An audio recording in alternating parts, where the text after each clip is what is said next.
Sharjah থেকে তড়িঘড়ি করে দিল্লিতে উড়ে গিয়ে মাত্র 6 ঘন্টা বিশ্রাম নিয়ে মাঠে নেমেছিলেন মুস্তাফিজুর রহমান, কিন্তু দিল্লি ক্যাপিটালসকে তিনি জেতাতে পারেননি। যদিও দিল্লির বোলারদের ভেতরে সবচেয়ে ইকোনমিক্যাল বোলিংটা তিনি করেছিলেন। 3 ওভার বল করেছেন, 3 ওভার বল করে 24 রান দিয়েছেন। প্রথম 2 ওভারে দিয়েছিলেন মাত্র 13 রান, কিন্তু তারপরেও দিল্লি ম্যাচটা হেরেছে গুজরাটের কাছে এবং সেটা বিরাট ব্যবধানে 10 উইকেটে। এখন প্রশ্ন হলো যে আইপিএল এর প্লে অফে খেলার সম্ভাবনা আসলে কতটা দিল্লি ক্যাপিটালসের।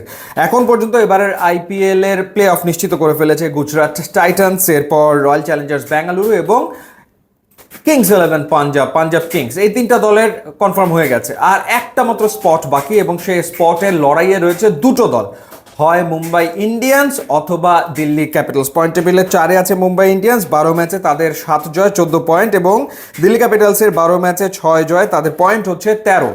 2টো করে ম্যাচ বাকি রয়েছে মুম্বাই ইন্ডিয়ান্স এবং দিল্লি ক্যাপিটালসের, এবং এর ভেতরে একটা ম্যাচে তারা আবার একে অপরের মুখোমুখি হতে যাচ্ছে, যেটা এক কথায় দিল্লি ক্যাপিটালসের জন্য নকআউট ম্যাচ। অর্থাৎ 21 তারিখে যেই ম্যাচটা তারা খেলবে মুম্বাই ইন্ডিয়ান্সের বিপক্ষে, সেটা আসলে দিল্লি ক্যাপিটালসের জন্য নকআউট ম্যাচ। এই ম্যাচে দিল্লিকে আসলে জিততেই হবে। তারা যদি জেতে তাহলে তারা আসলে রেসে টিকে থাকবে, তাদের পয়েন্ট সেই ক্ষেত্রে হয়ে যাবে হচ্ছে 15। আর মুম্বাই যদি দিল্লিকে হারিয়ে দেয় তাহলে তাদের পয়েন্ট হয়ে যাবে 16 এবং তারা নিশ্চিত করে ফেলবে প্লে অফে খেলা।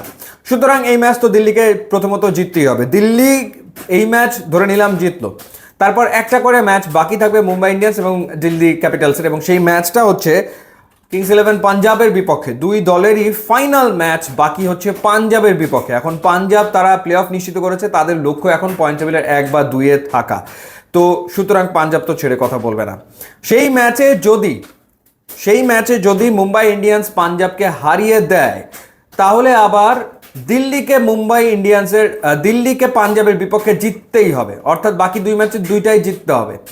আর যদি সেই ম্যাচে মুম্বাই হেরে যায় পাঞ্জাবের কাছে তাহলে চলে যাবে দিল্লি, তাহলে দিল্লি নিশ্চিত করে ফেলবে কি বলে ওই যে প্লে অফের 4র্থ স্থানটা। অর্থাৎ ইকুয়েশনটা এখন এই পর্যায়ে রয়েছে যে প্রথমত মুম্বাইকে হারাতেই হবে দিল্লির নকআউট ম্যাচ, এবং তারপরে তারা ওয়েট করবে যে পাঞ্জাবের বিপক্ষে রেজাল্ট কি হয়। পাঞ্জাবের বিপক্ষে ডেফিনেটলি তারা যদি জেতে তাহলে আর কোনো ইকুয়েশনের দিকে তাকাতে হবে না, সেই ক্ষেত্রে তারা সরাসরি কোয়ালিফাই করবে। আর যদি তারা হেরে গেলে তখন আসলে তাদের অপেক্ষা করতে হবে যে পাঞ্জাব যেন হারাতে পারে মুম্বাই ইন্ডিয়ান্সকে। যদি পাঞ্জাব হারিয়ে দেয় তাহলে দিল্লি চলে যাবে শেষ 4-এ।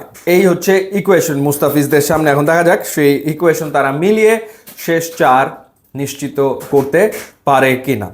ইউটিউব ইনস্টাগ্রাম লিঙ্ক দেওয়া আছে, আপনারা যোগ দিলে খুবই খুশি হবে। And thanks for watching.